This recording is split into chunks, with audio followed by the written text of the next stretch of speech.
Hey, my friend, Dr. Lee Warren here, back with you for some more self-brain surgery. I'm excited and grateful to be with you today. And I have an incredible guest. I have a lot of incredible guests on the show, but this is the very first time I've ever introduced you to an Olympic gold medalist. We've got Steve Mesler here with us today, Olympic gold medalist, three-time U.S. Olympian, member of the four-man U.S. men's bobsled team that won gold in 2010 at Vancouver, breaking a 62-year drought for the U.S. men's bobsled. Steve is an incredible guy, an unbelievable performer in many areas of life. He's pivoted after his athletic career to be involved in leadership. He was on the board of the U.S. Olympic Committee and Paralympic Committee for years. He started an organization that we're going to talk about in a little while called Classroom Champions.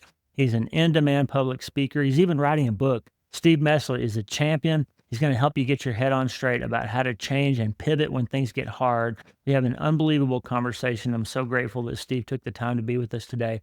And I got to tell you, this is the first time that I've ever talked to anybody who was at a world-class level in one area and then had to pivot and do something entirely different and became a world-class person in another area altogether. He has an amazing story of getting hurt and having to make a really hard decision.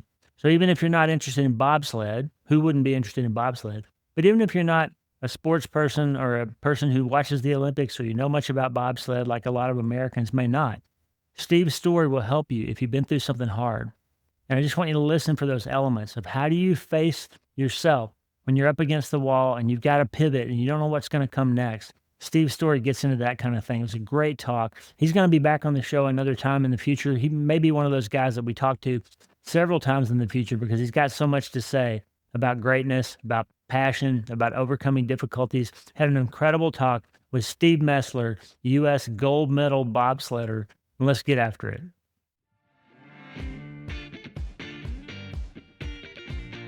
Welcome to the Self-Brain Surgery Podcast, where neuroscience meets faith to bring real, measurable change to your life. I'm Dr. Lee Warren, board-certified neurosurgeon and author.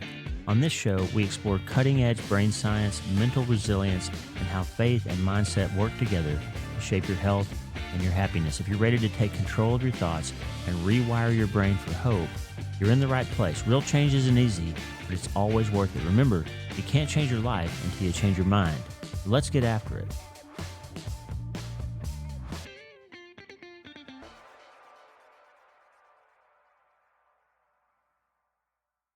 Well, friend, we're back, and I'm so excited to introduce you to a new friend. I've got three-time Olympian and 2010 gold medal winner, Olympic champion, Steve Mesler with us today. Welcome to the show, Steve. Excited to be here, Lee. I'm so grateful. We connected via Instagram, and I sent you a message. You don't know me from Adam, but you were so gracious to connect, and I'm so glad you're here with us today. Yeah, I've been looking forward to it. And it still continues to be an interesting place to build relationships, but it's where it is. It does. I kept seeing you pop up on my feed and you were just talking about inspiring things. I didn't know who you were. And then I dove in and figured out your story. And so I'm going to take a shot at connecting with this guy. And I'm so glad it worked out. So hope that you are having a great day up there in Calgary, right? Up in Canada? Indeed. Yeah, I just got home. I was over in New York and Boston this past week. So just got home late last night. And now we're heading off to the mountains this afternoon for another ski race with a 7-year-old. Wow. Never stopped. It's a good life.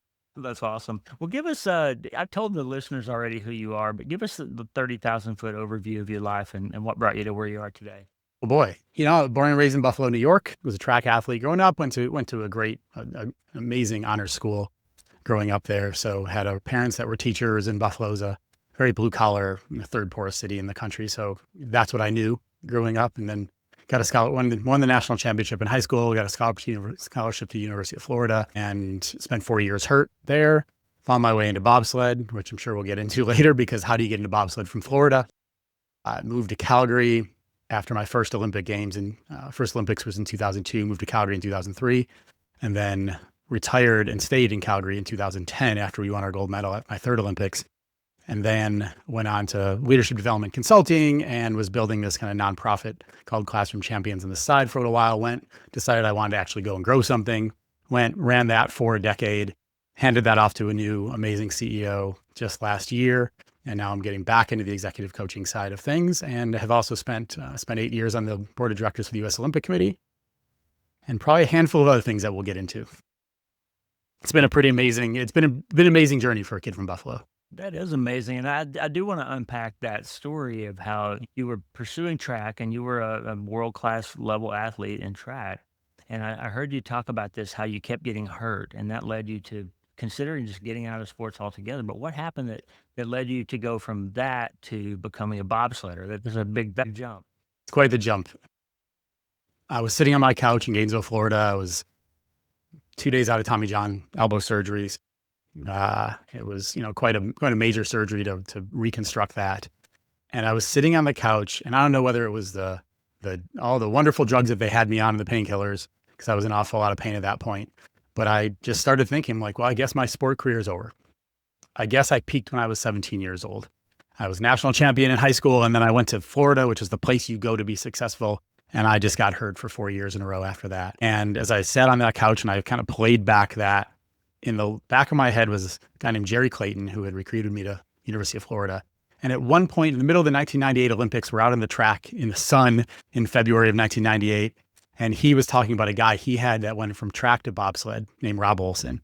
And said at one time, I laughed it off, whatever. And he's like, Mess, you're a very similar athlete to Rob. And I laughed it off, whatever, coach, I'm going to the Olympics in the summer.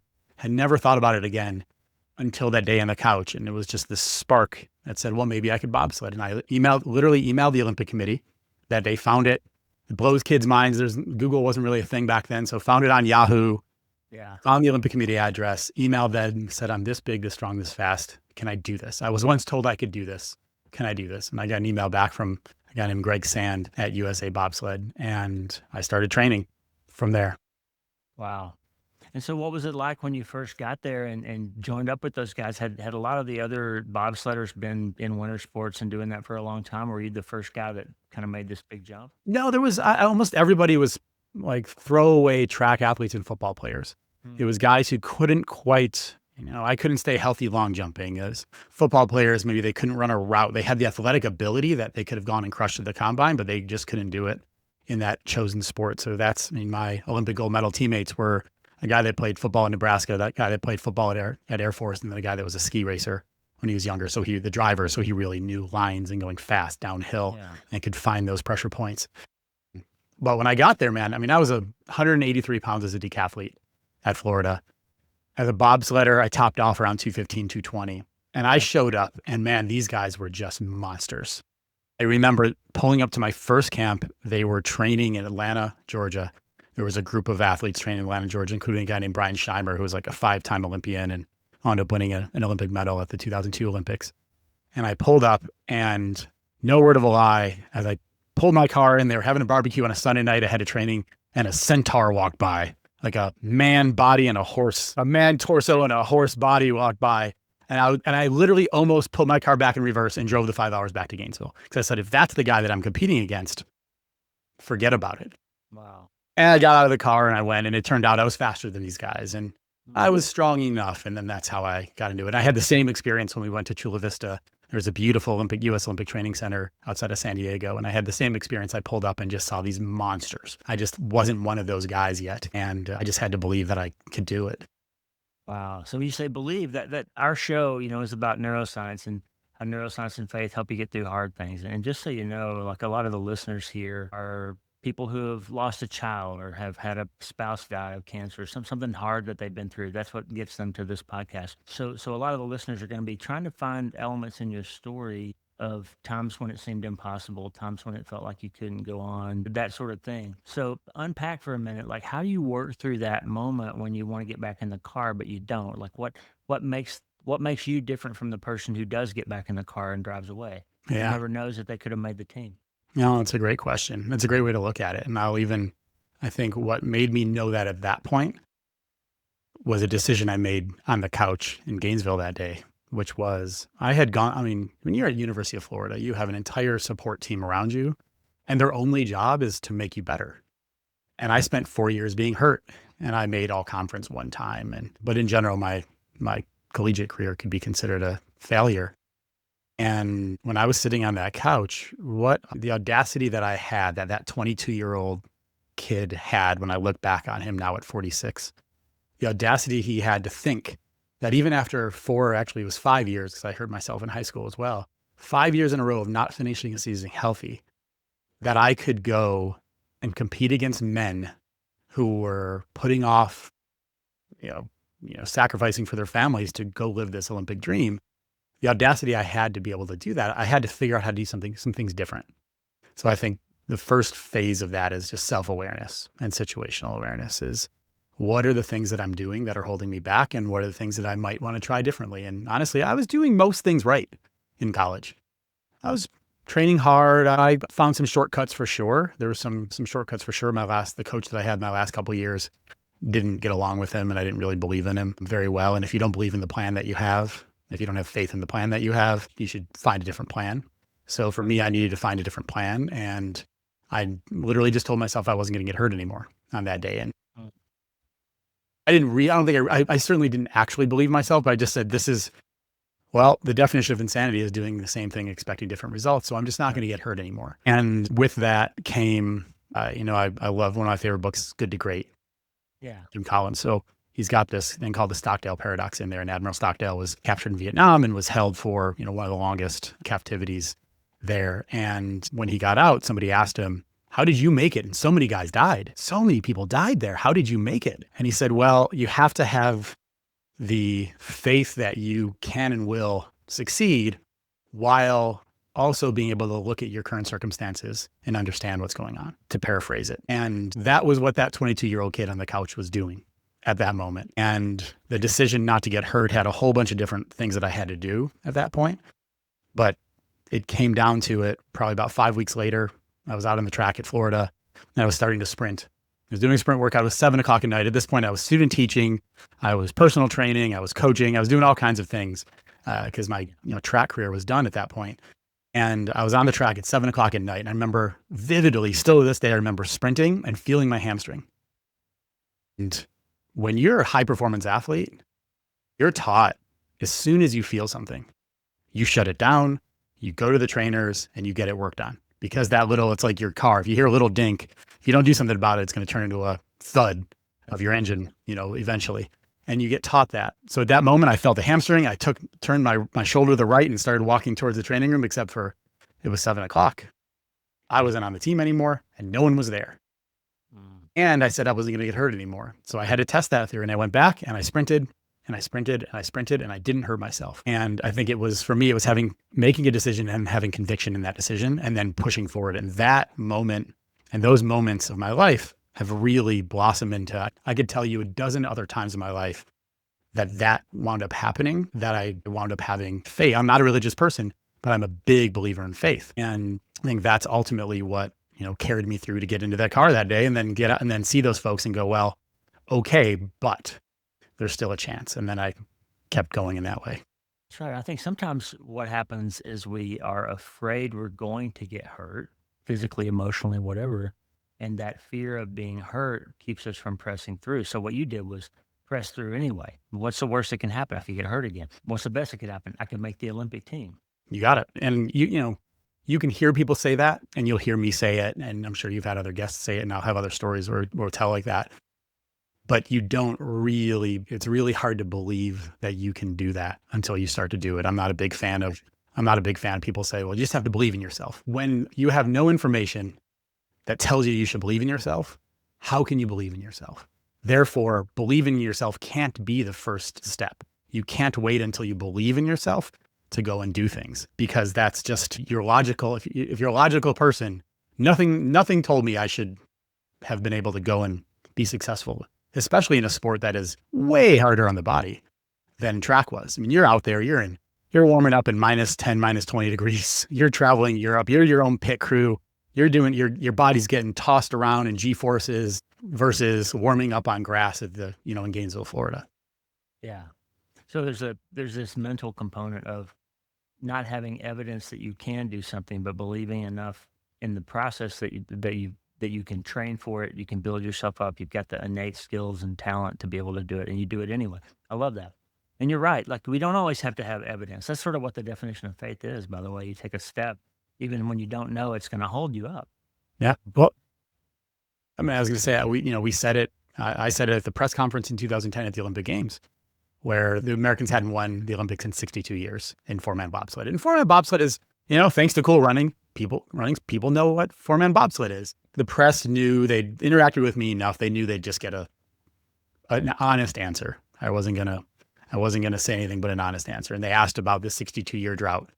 And my response was, I wish IOC, if you're out there, Team USA, if you have that tape, I'd love that tape. But they asked about it, and I said, it's a very funny feeling to walk into my third Olympic Games and know that if we do our jobs, we can win. It wasn't, we're going to win. It wasn't, I believe we will win. It was, if we do our jobs, we win. It was putting a variable, as I look back on it now and reflect on it, I was putting a variable in play that I could control. I can control doing my job. I can't control the weather. I can't control all these other things. So it really came down to, a locus of control. What I felt, my teammates looked at me because they didn't know I was going to say that. And you don't say things like that per se. But I wanted them to start to flip the switch, because you spend your entire life as an athlete or as a medical professional, especially through med school. I don't know enough. I'm not fast enough. I'm not strong enough. And that's what gets you out of bed in the morning. I'm not enough gets you out of bed in the morning. For motivated people, you want to fix that problem. You want to fill that void. I'm not happy enough. You do all these things. But at some point when the moments come, and I've had this conversation with a lot of Olympians, I've had this conversation with a lot of giant company founders, in those big moments, you have to flip the switch and say, I'm ready. I can't do anything between now and then to prepare anymore. So the preparation's out of my control. Therefore, the only perspective I can have that is good for me is I'm ready. And that's where that flip switch. That mindset reminds me of something I had to figure out in combat medicine when I was in the Iraq War. I'm a brain surgeon. We're in a really hostile environment. We're getting people with injuries we've never seen before, bombs go off and stuff you Wow. see in American hospitals. Yeah. And sometimes we did everything right and somebody still died. Sometimes you do everything you can do. And what I had to understand was there's a difference between setting an expectation of your performance and detaching it from the expectation of the outcome. And I think that's what you're getting at, right? You could do everything you can do. And if you put it all on the field, left it all on the track, and you still don't win, you're still a winner, right?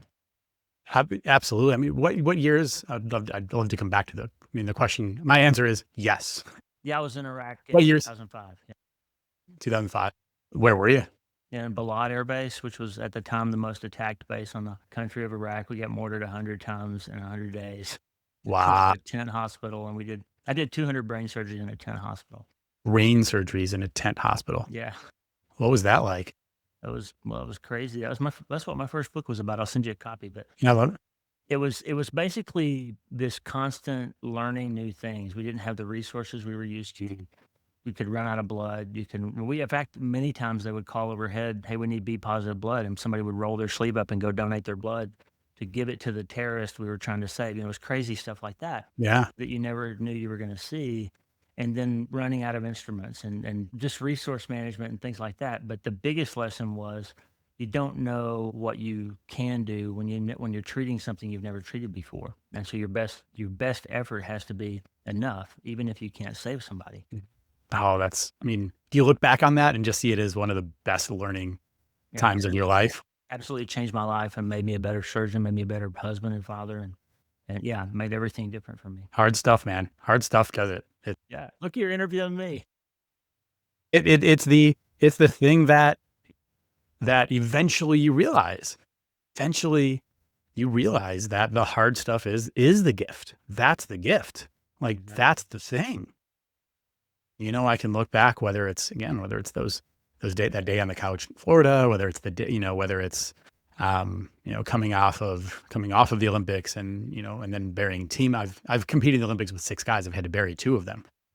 That's a pretty high ratio I'm 46, and that was all the way, by the time I was 42, 41, 42, that had already happened. And I've hit the bottom of depression and plenty of other times, but I look back and I wouldn't trade any of those things. I mean, yes, I would love those guys still to be here. Yeah. But I can't control that. So I wouldn't trade those experiences for anything now. That's right. So take me back. Let's go back to the training process when you're trying out for the team and you just get there, you decide you're going to go into the place and give it your shot. Like, what was the process like? I mean, I'm sure you don't just go get in a bobsled on day one. Like, how do you ultimately make the team? What's that look like and how's it work? Yep. So great question. So you get invited. I went to that camp in Atlanta. That was probably May of 2001 for me. And then and then the driver that was there thought I was a good athlete, moved me forward. I got invited to the camp at Chula Vista, which is outside of San Diego, U.S. Olympic Training Center. I got invited to go there. Did well. It's like a combine, basically like a 2-day combine. So you're running the 30, the 60, you're standing long jump, clean, squat, all those kinds of things, testing speed and power. Because a bobsledder's job, ultimately, the goal is to move a very heavy 500-pound object as fast as you can and accelerate. And that's the only opportunity you have to accelerate it until you get in the sled, and then gravity does the rest. And really, then the driver's job is to slow it down the least on the way down the hill. So make that. Then I got invited to go live at the Olympic Training Center in Lake Placid. So I moved to Lake Placid, which was to live at the training center. It's just a childhood dream. And at that point back then, you're stacked 4 guys in a room, 4 large guys eating a lot of food, 1 bathroom. It was something for sure. And then you go out to Calgary. So here, which is what brought me to Calgary, and there's an ice push house. So, which is just when you're on the bobsled track, you go down the track, you push, you get in the sled and you go down the track, and it's a wild ride. But the ice house is just simply you push, you get in the sled, kind of swoops back. You come up here, really a good tactician and a teammate and understanding all these things. But at the end of the day, your job is to accelerate the sled and get in. And if you can do those things better than the next person, you can sit in that seat. So that's how you do it. And then I got invited to try out. And basically, then I got put on the USA 3. We made the World Cup team my first year. And then from there, we missed at Olympic trials. Usually don't have Olympic trials in bobsled because all the tracks are different.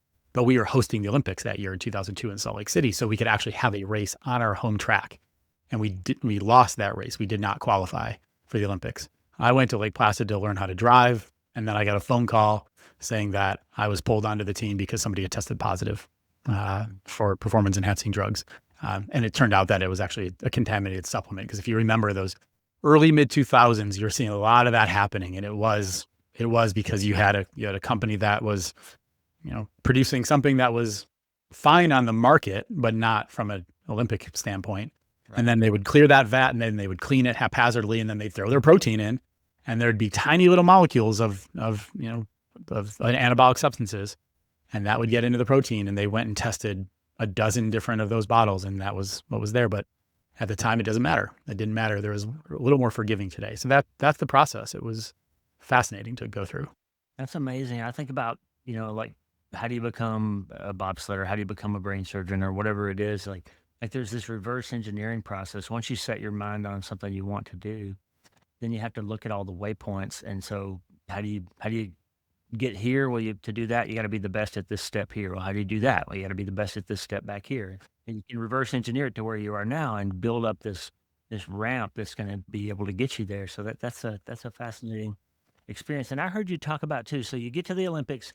You don't win the first time, you train 4 more years, you make the team again. You don't win the second time, train 4 more years, make the team again. The third time, you changed your mind a little bit about what your role was. And you told this story about how you kind of became a master of all the moving parts. So talk about that for a minute. It was fascinating. Yeah. Well, thank you for watching that one. That was a fun one. I'm thinking about it now because I think ultimately I'm thinking about how I made the Olympics in a much different way than I ever did before. Yeah. I'm allowing myself to really look at those variables. Because when you win the Olympics, what do you think about people who win the Olympics? What's the first thing you think of? You think they're like the best athlete in the world at that thing. Yeah, best athlete in the world at that thing. So to allow yourself to understand that you might not have been the best athlete, and that's what you expected too. I always expected that winning the Olympics was about being the best athlete. And in a sport like bobsled, that's complex. Or a sport like anything, 100 meters. Noah Lyles may or may not be the best athlete in the world, but he does all of the things he needs to do to get there. Because athleticism, in my mind, is largely genetic with some physical movement learning in there. But in bobsled, you've got 3 other guys. You've got dynamics of those guys. So you are living in this environment that is much like I've had the conversation with military folks as well. They get this environment when they're out on a mission.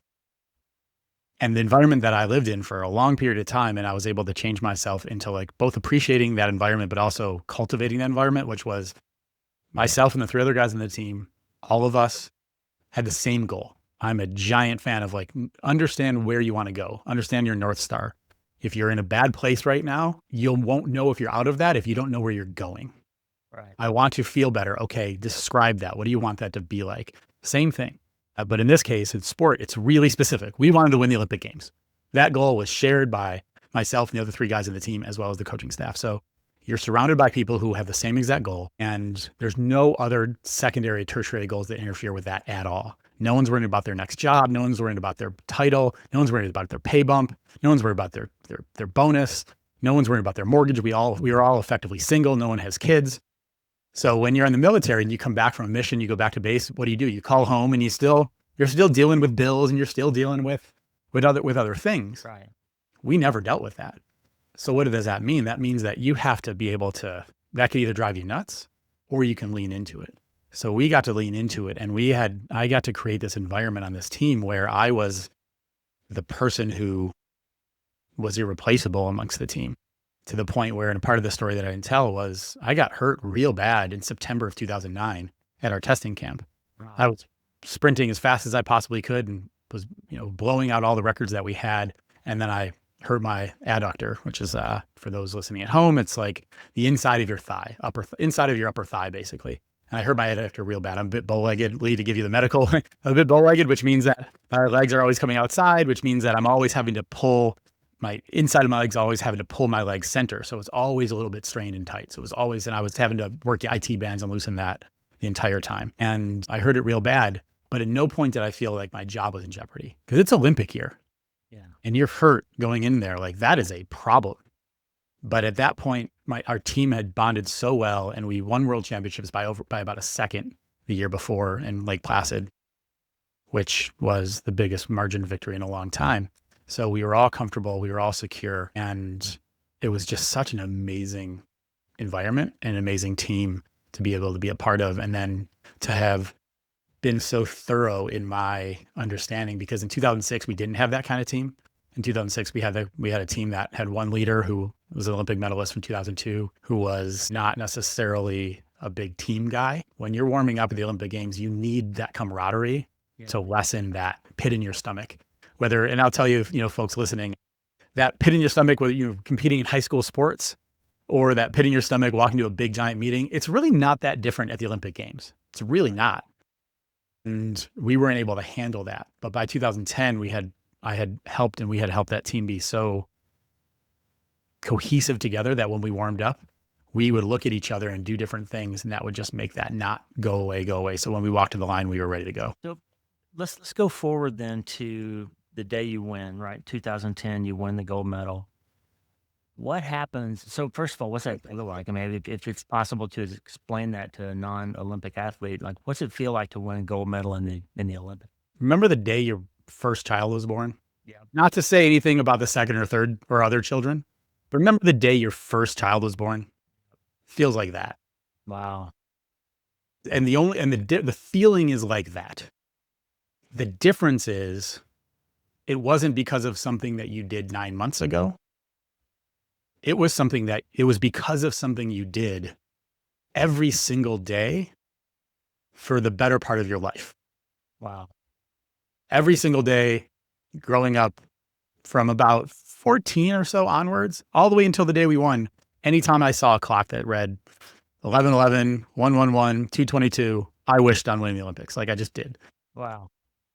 So that's the feeling is there, but the depth of that feeling and the length of that feeling is a very different experience. That is like real. As I reflect on it now, we're 15 years away. Just last week, probably, from when we're recording this, about 15 years ago.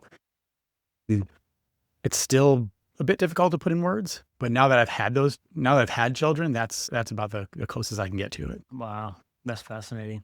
I asked the question to set this one up. Like, Okay. I've worked around a lot of professional athletes and high performers, brain surgeons and heart surgeons and physicists and people at the top of their game. Also, this is going to sound strange, but I see the same phenomenon I'm about to describe in parents of chronically ill children when the child dies. there's this thing that happens when you get the thing that you've always been about, and it finally happens for you. You make it to the thing, or you can't fly fighter planes anymore, or the Olympics is over and you know it's going to be your last one. And the next day, you're not an Olympic athlete anymore. You're not a fighter pilot. You're not a whatever anymore. You're not the parent, and you find out that the child was what was holding your marriage together because you spent all those years just taking care of this kid. But what happens next? And is that why some of these athletes struggle with depression and the things that happen after their days of performing are over? It's a fantastic question. So I have also looked into this a lot as well. And it's the same thing when somebody sells their company. Right. When somebody retires, they had this thing that they've been looking forward to for quite a long time, and they've been working towards it, and then it arrives. And I think there's a few things that are happening. I think one, a lot of people, and something that I would call a true goal, a lot of people don't really break down what their true goals are about the thing that is their goal. I want to win the Olympics. Okay, but what do you hope that will do for you? Well, what do you hope that will feel like? I want to retire. Okay. What do you hope that will do for you? What do you hope that will feel like? What do you hope life will be like? And if we don't practice those things, because we don't know, right? We'll use the retirement thing. We don't know what it will be like. We see our friends, but we don't know what it'll be like for us. We can dream, we can aspire, and ultimately we get there and we don't really have any idea. So I think helping people understand not just what it's going to be like to feel like to reach the goal, but what it's going to feel like after and what they hope it feels like and why they want that goal. Why do you want to sell your company? Why do you want to retire? Why do you want to win the Olympics? It's interesting to hear, and I'd like to hear why you think that happens with people who lose their children as well, and how that is related. It seems like a different function to me, but so I think that happens. I think another part of that, that the expectation doesn't match reality because we don't actually properly set the expectation. I think that's a fixable thing. I think that is an addressable issue that you can actually work with. And I work with my clients on that from an executive performance coaching side of things. I work with my clients on that as well. Like, okay, what's the goal? But underneath it, what do you hope for? And then let's try to practice and find ways to put those things in your life and test them. Maybe you actually didn't like that. Maybe the thing that you thought about retirement wasn't actually the thing that was going to make you happy because you tested a few times and a whole bunch of times you're like, no, actually this sucks. Yeah. So then you do other things. But I think then the other part of it is you lose, and this is where the child thing comes in, because I use the child as an analogy quite often, is the goal is the thing that gets you up every day and you carry that with you. It's the thing that helps you eat better, if it's a sport goal or some losing weight goal or whatever it is. A goal that takes you time and effort, which it could take 10 years or it could take 2 years. Right. And that's the thing that wakes you up in the morning. It's the thing that makes you have a better diet. It's the thing that makes you exercise more. It's the thing that causes you to go to sleep early. It's all of these things are built around, whether we know it or not, it's kind of built around those goals. And when you accomplish the goal and you put that down, all of a sudden you're mourning the loss of the thing that was with you. Right. And that was the thing that I unpacked eventually for both my depression, which happened years after, but also some of the folks that I have buried since then. They couldn't pick that. They couldn't find that thing again that drove them. They had all this mental energy and all of these expectations. Once you've been to, and this happens to a lot of veterans as well, like once you've been to a place where you have experienced whatever it is that you thought was great, like I loved that high performance environment. The military folks love the camaraderie of being out on the mission and coming back to the base. That's right. And you've experienced the pinnacle of these things in a lot of ways, and you come back and nothing else really compares to it. So I think it's one, unmet expectations, or I think it's why people go through this. Let me rephrase that better. I think it's miscalculated expectations. Yeah. I think it is, number two, it is the loss of the thing that kept driving you, and you're mourning the loss of that thing, just like a child that was with you the whole time. And then ultimately it is, number three, you have seen something and experienced something that you really enjoyed, and nothing else can quite compare to it. So it's, lack of being able to meet that expectation. That's right. It's that's just my opinion from both understanding a bit of the neuroscience, which is all underneath. There's a lot of things happening underneath there with the brain, as well as just experiential and talking to a lot of people. I don't know, how do you A, what do you think about that? And then B, on the child side, where does that come into play? No, I think it's exactly right. I think we, first of all, we get into these situations that are really hit the dopamine reward circuit really hard, and then nothing else ever seems to match that. It's almost like an addiction at some level. Nothing else we ever accomplish in our life feels the same way. And we have to understand that the value things in life really aren't all about feelings, and aren't all about the reward circuit that we've been through. Hmm. I think as far as it goes with the parent example, and why I saw that as kind of an analogy, is that sometimes you see people who have spent this child's entire life focusing on trying to keep their kid alive, and they forgot that they used to be boyfriend and girlfriend, and they used to have a relationship that was built on something other than whose turn it is to change the feeding tube or whatever had to happen. And then that kid's gone, and it was the tractor beam that kept that marriage together. And now all of a sudden they're floating around. They don't know who they are or what they were ever doing before. And I think it's just it kind of resonated with me that that's a similar type of phenomenon, that you the thing that you thought your life was about, keeping your kid alive, making it to the Olympics, becoming a brain surgeon, whatever. Now that thing is not there anymore. So what happens next? I think you described it beautifully. We don't have a lot of time left, and I would like to invite you back another time because I want to unpack the depression, post-athletic career depression, and I'd love to hear the whole story of how you got into consulting and all of that. Especially, friend, whoever's listening out there, I'm going to link to Steve's Instagram, and he's just got some inspiring stuff, and Well, thank we you. would learn a lot from him in terms of leadership. And that's really why I reached out to you, Steve, is the way that you're inspiring people in the work that you're doing now. But I want to hear a little bit about Classroom Champions and the work that you did starting that organization, because it's so inspiring. Yeah, thank you for bringing that up. And just came back. We just had our annual board meetings, our annual in-person board meetings in Boston, actually. Classroom Champions is a nonprofit organization that works with schools and school districts across the US and Canada. And at the heart of it, we look to help schools who are struggling with student engagement, with mental health issues, with perseverance and tenacity in their kids, which is a lot of places these days. And we do it in a really, really hyper unique way that my sister, who's got her PhD in education and social policy, she and I had come up with when I was still competing. It wasn't supposed to be a nonprofit. It was just something that I did at the end of my career. And it really was based on the opposite of going into schools, giving a talk, and leaving and never seeing those kids again, and saying, if one or two kids listened, it's worth my time. And knowing that if we went back 30 days later, those kids would not have remembered what I talked about. Maybe they remembered they got out of math class one day. Right. Because you can't teach an adult how to do big things in life in 30 minutes, Yeah. let alone a child who does not have the metacognitive ability to listen to this podcast and go home and reflect on it. That's right. So Classroom Champions taps into relationship. So we have hundreds of currently competing Olympians, Paralympians. We leverage NCAA athletes, pro athletes. We have a partnership. We're piloting a partnership with pro athletes here in Calgary with the Calgary Flames in a new way. We've worked with the Bills before and others. And ultimately what we're doing is we're tapping into the allure of athletes who are people who have had a dream since they were a kid and have pursued that dream and now are adults living that dream and are in the process of excellence. They're in the process of, they're not telling the story to kids 15 years later like I would need to now. They are sharing the experience with kids on the way to the next Olympics, on the way to the season, all those kinds of things. Wow. And we're teaching kids goal setting, perseverance, leadership, teamwork, emotional regulation, leadership, if I said that already, healthy living. And we're doing it through both those athletes virtually. So those athletes are doing video lessons. They're doing Zooms with the kids. One athlete would be assigned to up to 8 to 10 schools across their home country. And then underneath it is an entire curriculum and support system for schools and teachers. So we partner with districts quite often to do this. And we see incredible things, because when you can drop somebody into a kid's life at the right time, at the right age, and you teach them agency, because that's what these athletes talk about, right? I mean, they're training hard, not because somebody's going to give it to them, because they have to go, they understand on a daily basis, they have to earn it all the time. And if you can teach kids that's how it works, that's how life works. Those who keep going and keep pushing, those are the people who reach their goals. And those are the people who have contentness when they reach their goals.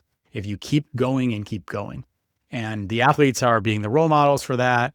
They are teaching it to the ways they can. We're helping them think through that. It takes over a course of the whole school year. So we stay with schools for years at a time. So they get to learn from different athletes. We have an entire professional development system for teachers. We have a way to help the schools connect with their parents, because we used to go to schools and we built this thing from scratch. We built it from my kitchen table Wow.